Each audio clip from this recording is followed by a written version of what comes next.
This is phase 12 Thursday. We're doing EMOM 10, so we're still doing the odd even, so you can go for 1 minute of one exercise, 1 minute of another exercise. All right, guys, we're starting with what's called the Cossack squat or lateral squat. We're going for reps of 20, knowing that the clients are probably going to choose a little bit lighter weight. So, if they choose a weight, it can be anything from a dumbbell, kettlebell, medicine ball. So if there's a dumbbell or kettlebell, make sure we're holding that goblet style. If it's a medicine ball, make sure we're giving that big giant hug, pulling those shoulder blades back.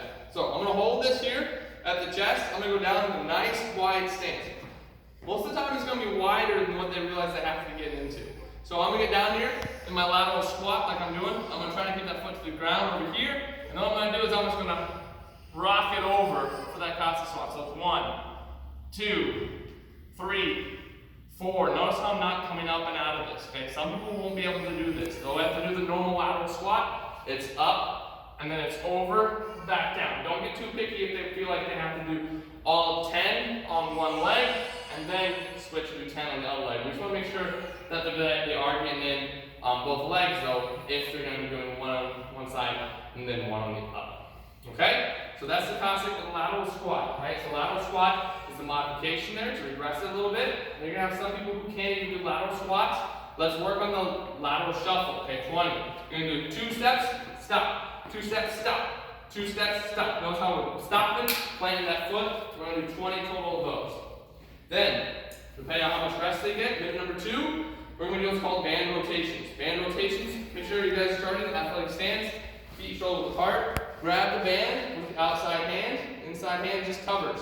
I'm staying nice and long lever. And I'm going to work on rotating. And I'm going to stop just past the hip on the outside here. Once I start rotating past that point, it's a lot of wasted movement. So I'm going to go just from the outside hip or the inside hip here to just the outside hip over here. I'm just going to go back and forth for 10 on this side. Then I have to switch and I have to do 10 on the other side. Notice how I kept it nice and level. Same the other side. Outside hand grabs and rotates from just inside the hip to just outside the hip. I'm not overextending. I'm not making a giant 180-degree circle. I'm just focused on the rotation from hip to hip.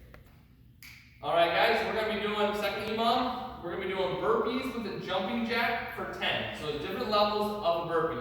First one is incline. So the way we use incline is with a box, bench, or medicine ball. We stand tight to the incline. So if I'm using a bench, I want to stand tight to it. If I'm using a ball, stand tight so I can place my hands directly underneath my shoulders, jump out simultaneously with my legs, stand nice and tall, do my jumping jack, out with my burpee, do my jumping jack. That jumping jack is going to force them to get tall at the top of their burpee. We're not looking for them to stay in that hunched over position. Alright? So you can do incline. You can do plank, where you go down to the tall plank, up into your jumping jack. You go from there, you can progress into more of that push-up burpee, where they're coming through and doing that jumping jack. Now let's try to avoid these types of burpees as much as possible. If you see that, just kind of recommend going to more of a plank, as we are just been putting a lot of pressure in on those shoulders. As they're showing you, they're not strong enough yet for that push-up pattern inside of that burpee. Okay? 10 of those, 10 of the burpee jumping jacks. Then, after that minute's over, we're going to go into what's called a long dead bug.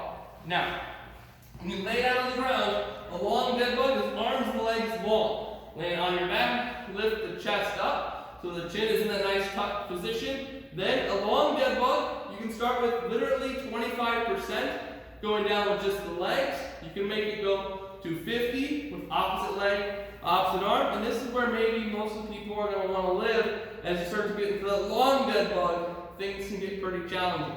But now we're looking for a total of 20.